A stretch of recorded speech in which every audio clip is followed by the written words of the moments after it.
Nós vamos conversar ao vivo aqui no Jornal da Bandeirantes, gente, com o ministro-chefe da Controladoria Geral da União, a CGU, Wagner Rosário, está ao vivo conosco aqui na Rádio Bandeirantes. Como vai, ministro? Bom dia. Bom dia, tudo bom, pessoal? Um prazer estar aqui pela manhã batendo esse papo com vocês. Prazer é nosso em recebê-lo mais uma vez aqui. E claro que o senhor é responsável pela fiscalização, né, de todas as contas, tudo que é pago aí pelo governo. A Controladoria Geral da União faz essa auditoria, né? Em relação às atribuições mais recentes aí, os dados que foram debruçados, vamos começar falando do auxílio emergencial, né? E o balanço que se tem do valor que foi pago irregularmente. Qual é o número de beneficiários aí que acabaram recebendo o auxílio emergencial sem terem direito a esse programa e o que o governo federal está fazendo para reaver essa quantia e dar o destino certo para esse valor destinado para aqueles que mais precisam durante a pandemia?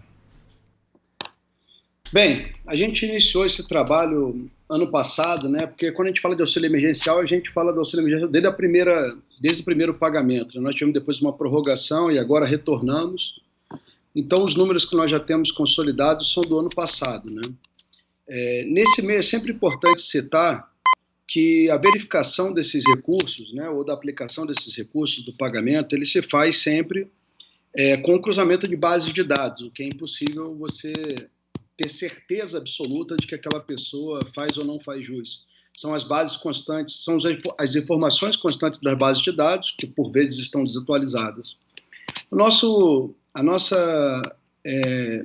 levantamento até agora é que do pagamento tanto do auxílio emergencial inicial quanto da prorrogação, cerca de 10 bilhões de reais podem ter sido pagos de maneira a pessoa. Não vou falar nem de maneira, vou falar a pessoas que não faziam jus ao programa. Esse levantamento, claro, ele é baseado no que a gente fez. A gente conseguiu barrar cerca de 7,1 bilhões em pagamento.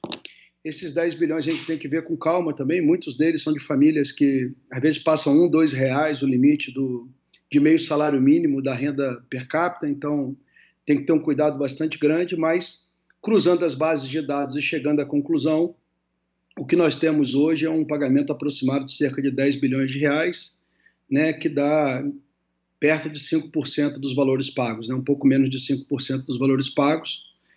Nunca é bom ter nenhum pagamento equivocado, mas também é praticamente impossível você, num programa desse tamanho, onde 67 milhões de pessoas solicitaram o auxílio, você não ter nenhum tipo de alguma passagem de recurso ou de uma falha na verificação. Agora, é praticamente impossível zerar esses números, e a gente está trabalhando, conseguimos barrar 7,1, esperar que a gente consiga aprimorar cada vez mais o sistema com mais informações para que nas próximas a gente consiga reduzir ainda mais esses valores. Pois é, ministro, até porque agora o governo federal estuda mudanças importantes no Bolsa Família. Já se fala em ampliação da base, ampliação do valor. Vai haver novidade no curto prazo nesse setor. Qual é hoje a condição que a CGU tem de também ter um controle sobre cadastro e pagamento do Bolsa Família? A gente está falando de um programa social tão vasto e tão relevante quase como o auxílio emergencial e que deve ser ampliado. Essa base de dados que foi coletada durante o auxílio emergencial vai facilitar o trabalho da CGU? Vai sim. Na verdade, a gente utilizou a nossa experiência do Bolsa no auxílio emergencial, né? A gente já aprimorou bastante. O auxílio emergencial trouxe novos ensinamentos. Você pode ver quando nós tivemos o lançamento da prorrogação do auxílio emergencial, nós acrescentamos uma série de controles na própria MP, justamente com a experiência. Esse trabalho é um trabalho que você vai fazendo, vai descobrindo novos problemas, e a partir daí a gente tenta aprimorar os controles. Então, com certeza, como a gente utilizou a expertise de um trabalho do Bolsa no auxílio emergencial por ter sido um montante bastante grande, né, bastante significativo, nós também aprendemos novas coisas, né, e com certeza esses aprendizados vão ser transferidos para o Bolsa Família. Ministro, Sônia Blota aqui, um prazer entrevistá-lo no Jornal Gente da Rádio Bandeirantes. Fala-se vira e mexe, né, nas entrevistas sempre sobre um orçamento secreto, um orçamento paralelo e que essas irregularidades seriam provadas. Eu queria saber mais uma vez do senhor como é que avançam essas investigações e de que forma o senhor vê isso hoje. Bem, acho que o orçamento secreto foi um nome dado ao caso, né? Não vejo como um nome adequado. Eu vou tentar explicar rapidamente do que se trata. Foi criado na LDO de 2020 um novo indicador de resultado primário. Nós já tínhamos vários indicadores de resultado primário, criamos o indicador de resultado primário número 9, que seria a emenda do relator. Nós já temos a emenda individual, que todos conhecem, a emenda de bancada e outros tipos de emenda, mas foi criada a emenda do relator. Essa emenda, toda e qualquer modificação no orçamento feita pelo relator, ela entra nessa característica ou nessa classificação de resultado primário. O resultado primário está claro. Tudo que o relator mexeu, ele está bastante transparente. Até mais transparente do que antes, porque antes você nem sabia muito o que o relator mexeu, você tinha que ter um conhecimento maior para entrar. Hoje você tem esses indicativos muito claros. O que as pessoas muitas das vezes não conseguiram explicar, e que foi o problema que eles consideram secreto, é justamente porque os acertos políticos feitos pelo relator para destinar o dinheiro para o lugar A ou lugar B, ele não é transparente para a sociedade. Ou seja, não se sabe por que se optou naquela emenda em destinar mais dinheiro para um local ou para outro.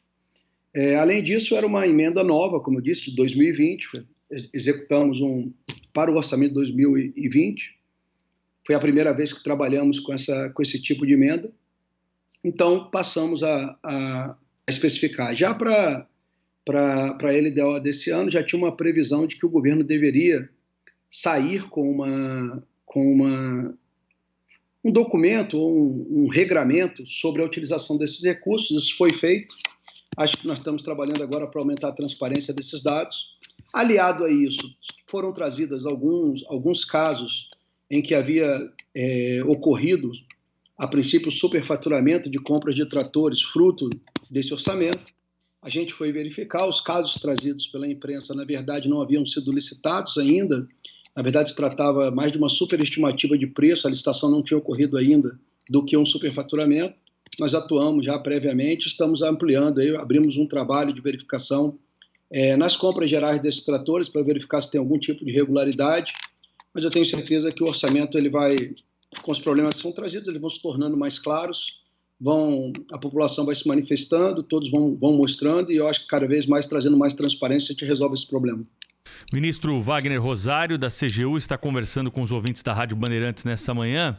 O senhor deu uma entrevista para nós em abril, falando sobre um levantamento inédito, um cruzamento de dados, de vencimentos de servidores, pensionistas inativos, pagamentos que poderiam superar o teto. Qual foi a conclusão desse trabalho aí? Já se tem um resultado desse levantamento, ministro?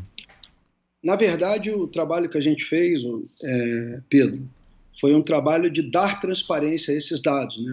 O que eu havia explicado é que nunca foi publicado na internet o salário dos pensionistas, de militares e de civis também, os salários dos aposentados, e nós trouxemos para a transparência ativa todo esse processo. Como a CGU não fiscaliza as Forças Armadas, né, é um dos ministérios que a gente não fiscaliza, é o Ministério da Defesa, existe uma setorial de controle interno específica para isso.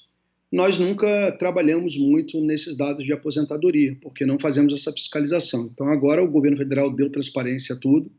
Quem tem a competência para fazer o registro desses atos de pessoal é o Tribunal de Contas da União. Eles passam também agora a ter acesso, inclusive pela internet, a todos em transparência ativa, né, aberto a toda a sociedade, dessas informações para verificar possíveis acúmulos, né?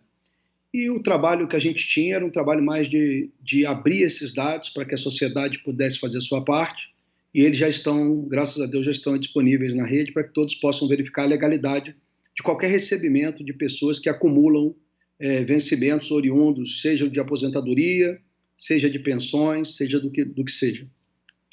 Ministro, eu queria perguntar para o senhor sobre Covaxin. O Ministério da Saúde cancelou o contrato de compra das doses dessa vacina e havia uma investigação em curso na Controladoria Geral da União nas negociações entre o Ministério da Saúde e aquela empresa Precisa, que se dizia intermediária para a compra dessa vacina. O que foi descoberto? Bem, nós abrimos, na verdade, a investigação continua em aberto. Nós fizemos 2 trabalhos. O primeiro trabalho foi um trabalho de verificação da legalidade do processo, uma auditoria que a gente abriu com o escopo específico de verificar a legalidade e a conformidade do processo às normas vigentes. Esse trabalho, nós queríamos terminá-lo em cerca de 10 dias. O nosso foco foi a análise do preço da aquisição da vacina, foi a existência de justificativa quanto aos quantitativos adquiridos, por que 20 milhões e não 30, o prazo de duração da contratação, se foi célere demais ou não, o processo de importação das vacinas basicamente naquele período das invoices ali, do recebimento das invoices, se tinha algum tipo de irregularidade, e a atuação da Precisa Medicamentos como representante da Bará Biotech. Bem, o ponto que nós verificamos algum tipo de irregularidade foi justamente na atuação da Precisa. Não há dúvida que a Precisa era representante da Bará Biotech no processo. Isso foi confirmado, nós temos cópia de documentos emitidos pela Bará Biotech. Esse documento ele é de outubro do ano passado, outubro de 2020. E nós, a partir daí, fomos verificando o processo como um todo. E verificamos que, no dia 24 de fevereiro, a jurídica do Ministério soltou um documento, uma manifestação sobre o contrato, onde ela considerava que os critérios especificados nessa procuração, que dava poderes à Precisa como representante da Bará Biotech no Brasil, ela não especificava de forma muito clara se essa empresa teria ou não poder para assinar contratos em nome da Bará Biotech, né? Fruto dessa verificação, a gente verificamos que no mesmo dia que a jurídica solta esse parecer, a Bará Biotech entra com outro documento mais específico sobre a que ponto chegaria essa representação. Esse documento nos chamou muita atenção, porque ele tinha seu cabeçalho, assinatura, os cumprimentos da assinatura e o rodapé todo em inglês, e o texto principal, ou o miolo do texto, era em português. Isso não era um modelo e não era uma prática da Bará Biotech. Praticamente todos os documentos que ela emitia eram em inglês, e aqui tinha tradução juramentada. Isso chamou a atenção da equipe. A partir daí, nós fizemos alguns testes, tiramos a luminosidade do documento e verificamos que as manchas, que eram normais numa digitalização, não estava presente na parte central do texto, que era a parte em português, o que nos dava um indicativo de que aquilo ali era uma colagem. E a partir daí nós oficiamos a Bará Biotech e oficiamos a Precisa para a confirmação da autenticidade dessa documentação. E a Bará Biotech pediu uma prorrogação desse prazo por uma semana, demorou alguns dias, pediu uma prorrogação de mais uma semana, motivo até que atrasou a saída desse primeiro relatório.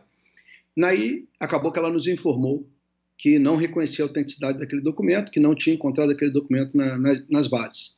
A partir daí, para a gente ficou muito claro que essa documentação não foi emitida por quem deveria ter sido emitida, o que já trazia aí uma possível falsidade desse documento.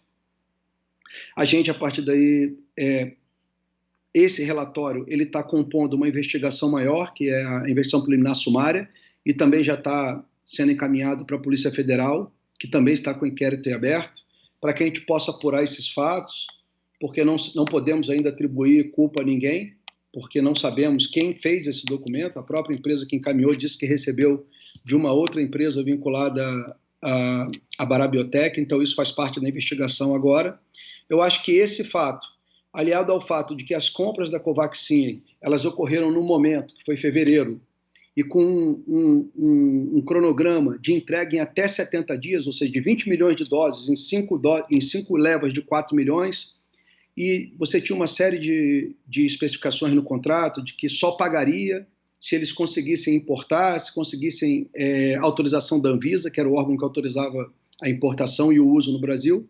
Isso não se consolidou, então antigamente nós tínhamos deixado muito na mão do Ministério em chegar à conclusão se manteria a contratação ou não, porque poderia ser que as vacinas fossem necessárias. Mas depois da verificação dessa irregularidade, a própria Barabiotec cortou, depois que nós a notificamos sobre a autenticidade do documento, ela mesma rescindiu o contrato que ela tinha com a Precisa Medicamentos, rescindiu também esse processo de representação.